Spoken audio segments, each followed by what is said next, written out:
আলাইকুম। গণজাগরণ কণ্ঠ টিভির পক্ষ থেকে সবাইকে স্বাগতম। আপনাদের সাথে আছি মোহাম্মদ নজরুল ইসলাম। বোচাগঞ্জ পুলিশ ও ইউপি সদস্য মীরা কাশ্মীরি 6 আসামিকে পালাতে সাহায্য করেছেন, অভিযোগ ভুক্তভোগীর। এক সময় জনগণের মুখে মুখে ছিল স্লোগান, পুলিশের জনতা, জনতায় পুলিশ। কিন্তু এখন এই আস্থা অনেকটাই ভেঙে পড়েছে। যেমন 3 ফোঁটা লেবুর রসে 1 কেজি দুধ ছানা হয়ে যায়, তেমনি কিছু অসৎ পুলিশের কারণে পুরো বাহিনীর ভাবমূর্তি ক্ষুণ্ণ হচ্ছে। বর্তমান সরকার আমলে 3226 জন পুলিশ সদস্য দায়িত্ব পালন করতে গিয়ে প্রাণ হারিয়েছেন। কিন্তু এরপরও দুর্নীতি, ঘুষ এবং প্রভাবশালীদের ইন্ধনে পুলিশ প্রশাসনের অনেক কর্মকাণ্ড প্রশ্নবিদ্ধ হয়ে উঠছে।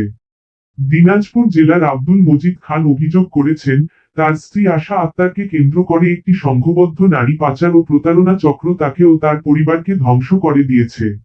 অভিযোগে বলা হয়, বোচাগঞ্জ উপজেলার পুরনো গুচ্ছগ্রাম আবাসনের নারী সদস্য মীরা কাশ্মীরি, তার স্বামী মোহাম্মদ আলিম, দেহরক্ষী আব্দুল মালেক ওরফে চৌধুরী সহ আরো অনেকে মিলে আশা আক্তারকে 26টি স্থানে নারী লোভীদের নিকট অর্থের বিনিময়ে বিক্রি করেছেন।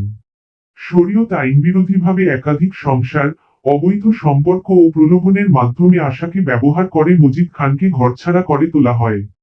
এই ঘটনায় তিনি একাধিক মামলা দায়ের করেছেন।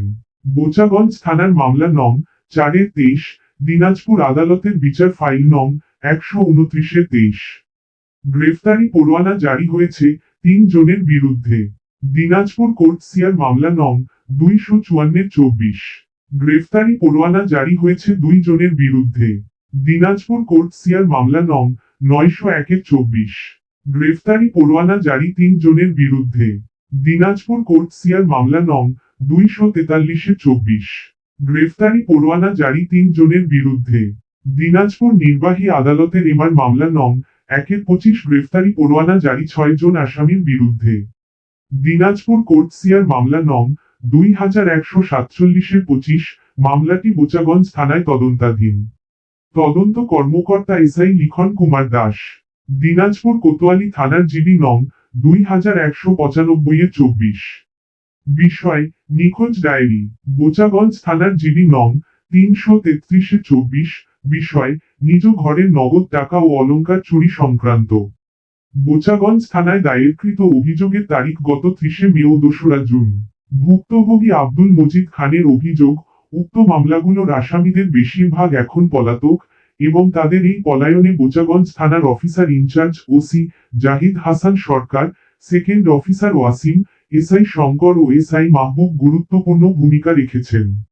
বিশেষ সূত্রে জানা গেছে, তারা জানতেন আসামিরা টাঙ্গাইলের মির্জাপুর ও নারায়ণগঞ্জের ফতুল্লা থানায় অবস্থান করছেন, তবুও কোনো অভিযান চালানো হয়নি। এ ঘটনায় সাংবাদিক সমাজ, মানবাধিকার কর্মী ও সাধারণ মানুষ ক্ষোভ প্রকাশ করেছেন। ভুক্তভোগীর প্রশ্ন, 6টি মামলায় একাধিক গ্রেফতারি পরোয়ানা থাকা সত্ত্বেও পুলিশ কেন নিষ্ক্রিয়? কাদের নির্দেশে তারা পালাচ্ছে? ভুক্তভোগী আব্দুল মজিদ খান ও এলাকাবাসী স্বরাষ্ট্র মন্ত্রণালয় ও পুলিশ হেডকোয়ার্টারের হস্তক্ষেপ দাবি করে সুষ্ঠু তদন্ত ও জবাবদিহিতা নিশ্চিত করার দাবি জানিয়েছেন।